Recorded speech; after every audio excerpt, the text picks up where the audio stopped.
Hey guys, it's Darth Tigger here again, and the next thing that I wanted to show you is a little quirk about the inversion circuits. And I've set up this little demonstration here. I've got again, a power source, a switch, and some wire going to a door, and then more wire going to one inversion switch, which I'm then going to turn around and put through another inversion switch. Now you might think this is a little silly, but I'm going to show you why I'm doing that in just a second. And then that takes the wire to the door.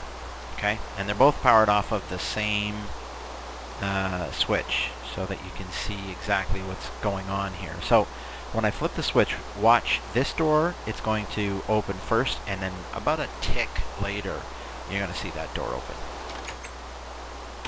See that? And the same thing when it closes, okay?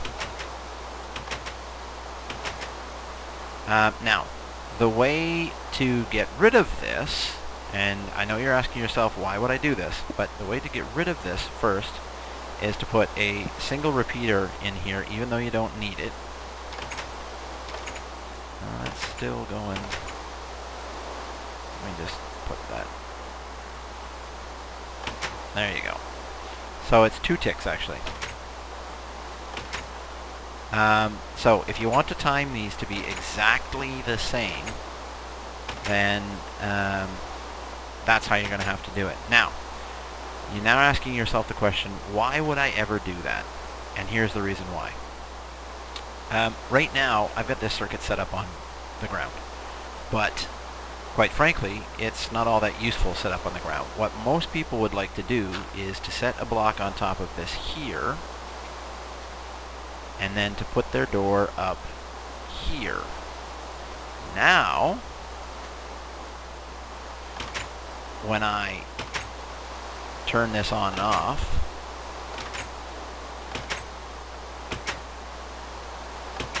the circuit's being powered from underneath. So what I can do is, there you go. So basically I can set up a hallway up here, and I can put my switch anywhere I want, and the doors are going to open and close based on my switch. Now, again, you're asking yourself, why would I want to do this? Well, this little demonstration that I've got set up over here shows you why you'd want to do that. And this particular one is going by a pressure plate, and when I step on the pressure plate, the 2 doors, the double doors, will open simultaneously. Okay? Now, how did I do this? Now, so I'm going to show you. I got a walkway set up here, but I don't need any of this. Okay, this is all I need. So, let's show you exactly what's happening here. Okay, so you've got your power source. Okay, there's your power source right there, and in this case, it's hooked up to inversion switches, so that when the power source is off. In fact, this one's actually hooked up to the 2 inversion switches, so that it's acting exactly the same way as this little demonstration back here did. See, when I step on, it opens. When I step off, it closes. Right? But it's being powered from underneath, and it's the only way that I can get it powered from underneath, because otherwise, and I'll just go down and show you this again. If I put another one here, put the torch there, put that on top, and the redstone,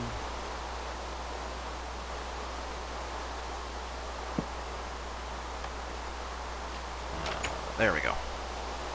The door stays open because this is an inversion switch. The inversion switch is what's allowing it, or the fact that the redstone torch is sitting underneath is what is allowing it to be triggered from underneath, so you can hide the wiring.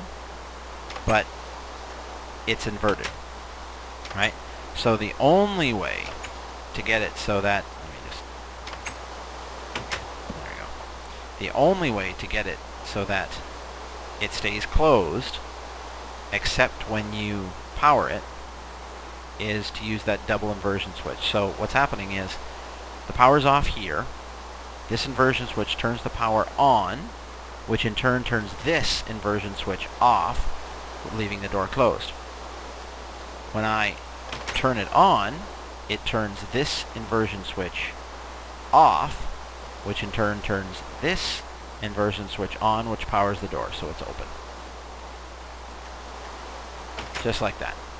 Now, when we go back to our double doors, so the exact same thing's happening. I'm stepping on the pressure plate, and that's actually turning this inversion switch on. Now, what you'll notice is I actually have two inversions off of the same block. This inversion is powering this piece of wire, and there's my my redstone repeater, which is helping me keep this whole thing in sync. And this is the second one, which is going to this inversion here. I've got to actually bring them out. You notice how I made this really weird system here? That's because if I try going in, it's going to short, and both of the doors are going to stay open all the time. Here, I'll show you. Oops, I keep doing that.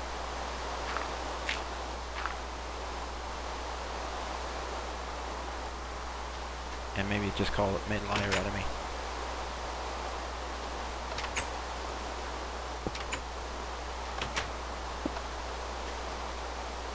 Yeah, there we go. See, if I do it without everything else being there, all of the other pieces being there, you see, you notice that that's going up to the blocks exactly the same way as, you see this one, it's running up to the block, it's running through the block, and it's powering everything, right? This one, when I put the 2 there, it shorts it.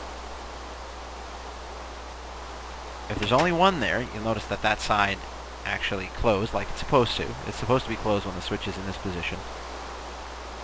Open, closed, right?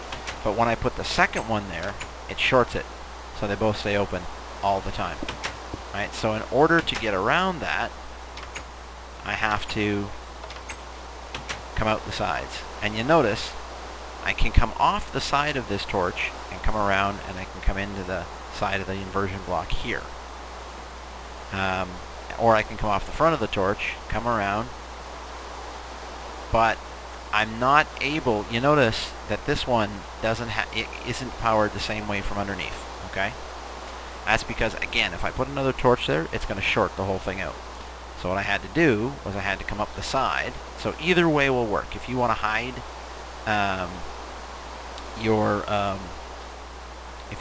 your mechanisms, right, you can come in from the side like I did here, which will then allow you to put your doors up there. But that's why you need the redstone repeater here, just to delay it a little bit, because since you have 1 inversion and 2 inversions here, it gives it that extra little bit of delay. So there you have it. Right? Hopefully I've done this in such a way that you can figure out exactly how the circuits work. My intention isn't for you to copy what I'm doing here exactly. My intention is for you to understand how the different components of the circuits work, so that you can then turn them into whatever it is you want. And again, it's always the same thing. There's different components. You've got your power source, and again, your power source can be your pressure plate, your switch, your redstone torch, or your button. And I think I can do the same thing here. Yes. See, I put a button on there. Now, and the, yeah, it's mixed up a little bit. I think it's shorting here, actually. But the button, again, the point is the button's a power source. So the button, the switch, the pressure plate, and the redstone torch, they're all your power sources. The next component is your inversion switch, which is basically just a block with a redstone torch on one side and then a power source of some kind coming into it from the other side. And then there's your load, which in this particular case is a door, but it could be just about anything you want it to be. So take that, and as I said, remember the inversion switches. When you get two of them, they add a tick to 2 ticks of delay. That's why you need your redstone repeater, just to cut down that second one just slightly, so they'll open and close at the same time. So hopefully I've given you enough that you can take what I've shown you and turn it into your own designs. And as always, if you like this video, then please like it up and tell your friends and get me a lot of views. Thanks guys, bye.